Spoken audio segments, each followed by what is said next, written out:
Il veut absolument prendre le dessus. Ok, let's go.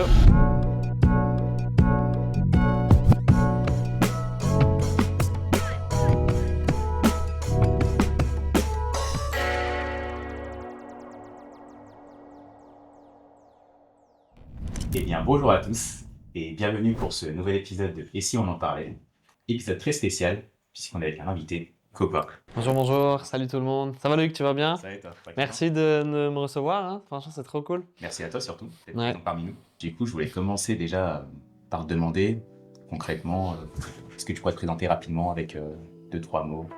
Avec plaisir. Du coup moi c'est Raphaël, Copa. Je fais de la musique depuis, je dirais, 2 ans en tout cas à fond pour le Seigneur, etc. Mais vu que j'ai grandi dans l'église, bah tu sais ceux qui font de la musique, qui ont grandi dans l'église, on a commencé à la louange et tout, donc ça fait... Mais voilà, là on pousse le truc à fond et puis ça devient mon activité principale quoi, Ok. de faire ça. C'est trop bien. Comme tu as dit, tu t'appelles Copa. Donc, qu'est-ce que ça signifie concrètement ce nom d'artiste? Alors Copa, ça vient de Copageski. C'est le nom de famille de ma mère. En fait, c'est mon grand-père qui a amené l'évangile dans la famille, Adam Copageski, donc c'était quelqu'un qui évangélisait tout le temps, etc. Et il n'a pas eu de fils. Et je me suis dit, j'avais pas envie de m'appeler Raphaël, j'avais envie de trouver un truc 4 lettres qui se retient bien. Donc Copageski, c'était trop long. Et j'ai juste gardé Copa pour continuer un peu le truc qu'il faisait de partager Jésus partout, tout le temps, mais avec la musique. Et vu qu'il a plus de fils, il n'y a plus de Copageski, tu sais. Donc moi, je continue le truc un peu. Donc, il n'y a pas qu'on a écrit mon Copa, le footballeur. Non, ouais, c'est un peu relou, ça pour, Ouais. pour qu'on écrit Copa, c'est tout de suite. Ouais, Ouais. ça- directement, ouais. Ok. Ouais, c'est sûr. Ça marche. Par rapport à ça, c'est vrai que tu as évoqué que tu as commencé par la louange. Ouais. Mais c'est à partir de quand, du coup, que tu as fait ce shift entre Mm. la louange et le fait de faire tes propres compositions? Il y a vraiment un rêve d'ado. Je me rappelle quand j'étais au lycée, on me demandait qu'est-ce que tu veux faire dans ta vie, etc. Je disais toujours je veux faire de la musique. Et donc il y a ce désir-là d'aller plus loin. Et quand tu fais la louange à l'église et que tu fais avec les frères et sœurs le dimanche matin, quand tu vas aller plus loin, bah faut que tu commences à acheter ton matos, que tu commences à écrire, que tu. Donc je me rappelle mes premiers salaires de centralier, je faisais les centraliers, tu sais, les jobs d'été, des trucs comme ça. J'ai tout mis dans des enceintes et tout pour faire de la musique et composer dans ma chambre en fait. Et du coup, ouais, mêlé au fait de grandir avec Dieu et de vouloir vivre de sa passion, j'ai poussé le truc et j'ai commencé, je faisais pas tout de suite des cantiques et des louanges.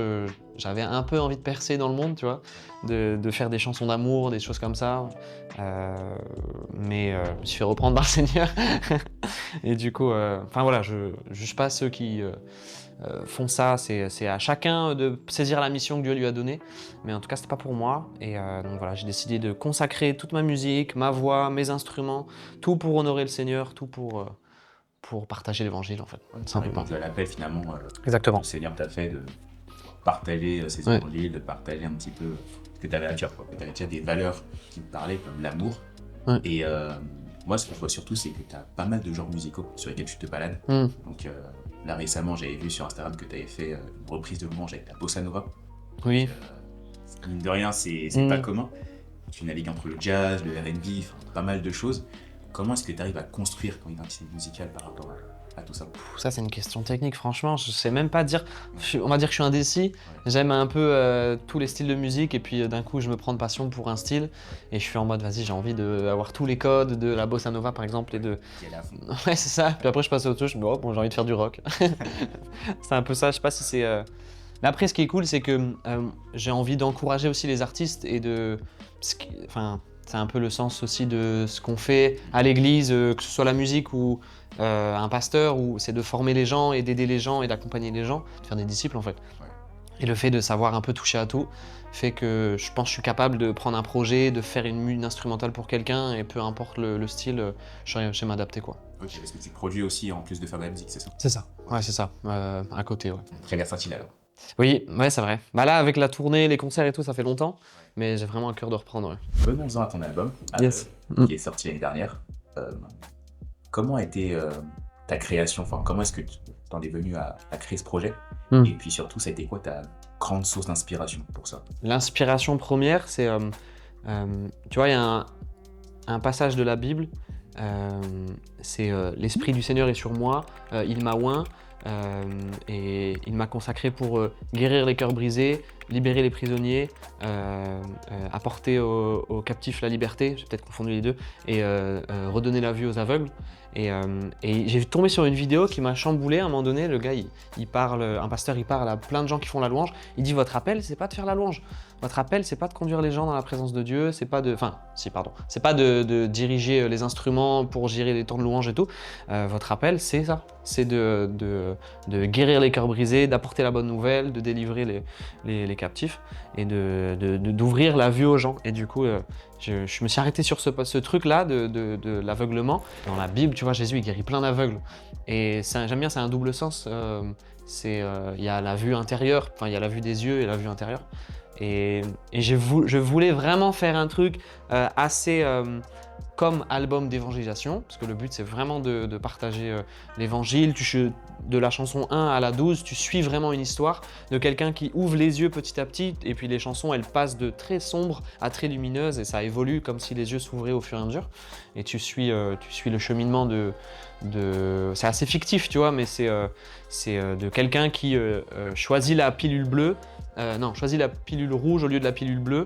Tu sais, dans Matrix, là, quand il faut faire le choix de sortir de la bulle imaginaire et d'ouvrir les yeux et voilà. Et je pense que vraiment rencontrer Jésus, ça fait cet effet t'as l'impression de voir en couleur pour la première fois, alors que tu voyais que en noir et blanc. T'avais l'impression d'être aveugle et de comprendre. Et puis Jésus, il n'arrête pas d'insister sur ça. Celui qui a des oreilles écoute, celui qui a des yeux voit. Tu vois les albums de The Weeknd? Quand il est souvent il se met en scène, lui, il se change le corps. Il y a, je crois, un de ses albums, je connais pas bien, mais en tout cas, ses pochettes m'ont marqué. Il est vieux, un autre truc, il est blessé, etc. Et je me suis dit, ce serait trop bien d'acheter des lentilles pour être aveugle. Et du coup, j'ai fait tout un shooting, j'ai mis les trucs blancs là pour être aveugle, et puis c'était horrible avec les lumières et tout, les flashs. Mais je voulais vraiment que les gens, ce soit réaliste, qu'ils aient l'impression que j'étais aveugle. C'est assez particulier, mais je voulais faire un album comme on en a peu, en mode tu te poses, tu l'écoutes, et t'as l'impression limite de regarder une série ou de regarder un film en fait. Et parce qu'aujourd'hui la musique se consomme tellement vite, t'écoutes une chanson puis après tu passes à autre chose, il y en a des nouvelles. Je voulais créer une histoire. Et en même temps, voilà, que ça partage Christ, que ce soit sain, que ça puisse nous édifier, que ça puisse nous encourager, mais que ce soit aussi stylé en vrai. Tu vois, que ça puisse... nous en tout cas, chrétiens, français, on veut aussi avoir des projets. C'est pas que les Américains qui font des trucs, tu vois, poussés à fond quoi. Voilà. Ça me vient du coup que tu parles de ça parce que c'est dans Et si on en parlait, nous on a vraiment à cœur de parler de choses, de sujets de manière très authentique. Et là, ce que tu dis en fait avec la création, toute l'histoire de la création de l'aveugle, finalement ça montre aussi que tu avais ce vrai désir d'évangéliser et de partager vraiment quelque chose qui te tenait à cœur. Donc comment est-ce que tu fais pour le retranscrire au quotidien ta musique? Au quotidien, je cultive un désintérêt de la musique et de l'art et de tout ce qui a des paillettes. Tout ce qui on a l'impression que ça brille. Je cultive quotidiennement un truc de Seigneur, moi ça m'intéresse pas. Et ça, en vrai, c'est la relation avec Dieu, c'est prier quotidiennement et c'est pas tant un secret, mais en tout cas d'être toujours des règles très simples. Je regarde pas les chiffres, je regarde pas mes streams, je regarde pas combien de vues ça a fait, je regarde plus combien de réels. Les vues, les TikTok. Moi, j'ai même plus les réseaux en fait. Je télécharge, je poste, je resupprime direct. Je veux pas savoir en fait. Ce serait de toute façon horrible de perdre son authenticité et sa simplicité. Ça n'aurait aucun sens. Parce que voilà, il faut être soi-même déjà, mais avec des trucs comme la musique où tout tourne autour de faire des vues, briller, etc. Nous, on est censé être à contre-courant et donc voilà, être le plus accessible, le plus simple possible, être le plus... franchement, même si j'ai vraiment conscience de ma mission et du job que je dois faire et de même l'autorité qu'il faut avoir et de foncer et d'y aller à fond, mais en cultivant, et donc il y a un juste milieu hyper bizarre, se donner à fond, mais en même temps garder son cœur. Vraiment, je suis quotidiennement en mode Seigneur, c'est toi. Parce que mon trésor, il est en toi et je suis comblé en toi. Donc je vais pas être comblé par mon projet a marché, etc. J'en ai vraiment rien à faire. Même pour la tournée, ça n'a pas été le cas, mais c'est hyper stressant d'avoir une billetterie. Pareil, j'ai arrêté de regarder combien de personnes ont pris les places et tout, mais j'ai dû positionner mon cœur. Seigneur, s'il y a 10 personnes qui viennent à mon concert. Je le ferai de tout mon cœur pour eux. Et voilà, finalement, si une personne nous donne une... C'est toujours facile à dire, mais s'il y a une personne qui vient à ton concert, il faut le faire à fond pour elle. Et si c'est qu'elle qui est touchée, dans les faits, c'est hyper dur. Tu prépares tout un truc, à toute une équipe, il y a 5 personnes qui viennent, c'est horrible. Mais en même temps, on s'en fiche. Ce que tu dis, c'est vraiment super intéressant parce que finalement, que ce soit 1, 100 ou 1000 personnes qui viennent au concert, ce qui reste le plus important, c'est de toucher leur cœur. Donc, ouais, en fait, tu arrives vraiment à remettre ça au centre. Et finalement, c'est sur ça aussi que tu mets en place ta démarche. Donc. Bien sûr, puis il y a aussi un truc vraiment qui est hyper important et biblique, c'est que plus on prend nos récompenses ici, moins on les aura là-haut. Donc au maximum qu'on peut de « Seigneur, moi je veux pas les couronnes, vraiment à toi l'honneur, à toi la gloire ».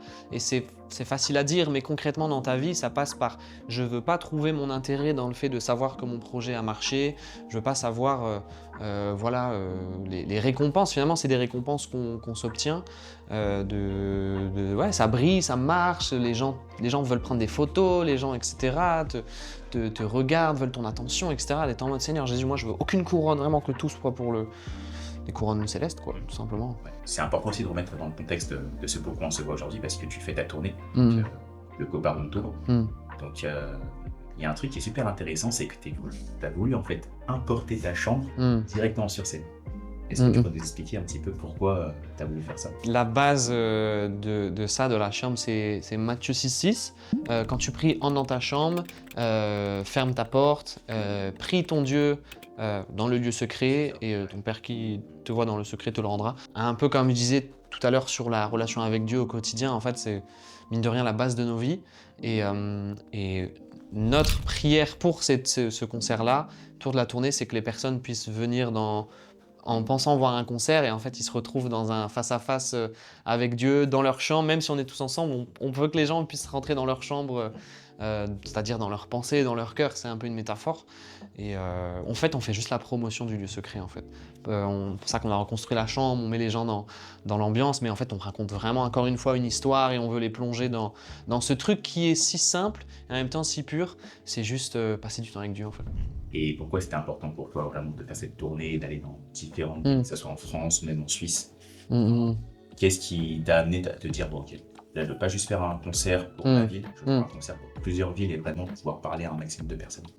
Alors il y a aussi un aspect pratique, c'est que du coup je suis tout seul et du coup c'était top de créer un univers pour que je sois tout seul, donc j'ai plein d'instruments et ça me va parce que moi je fais de la musique dans ma chambre, donc c'est aussi un univers qui me parle et qui parle à tout le monde a une chambre et tout le monde vit au rythme de sa chambre, se couche, finit sa journée, commence sa journée dans ce lieu-là et donc ça parle à tout le monde et aussi ça permet je voyage avec un van, on est 3, il y a un seul véhicule et ça fait moins de logements, moins d'essence, moins de trucs et on peut vraiment, même si c'était ultra sportif, mais on peut enchaîner les dates à certains moments, certaines semaines, genre 4 concerts d'un coup, dans 4 villes différentes, 4 jours et on peut se le permettre, on installe la chambre, on fait le concert, on désinstalle, on change de ville, etc.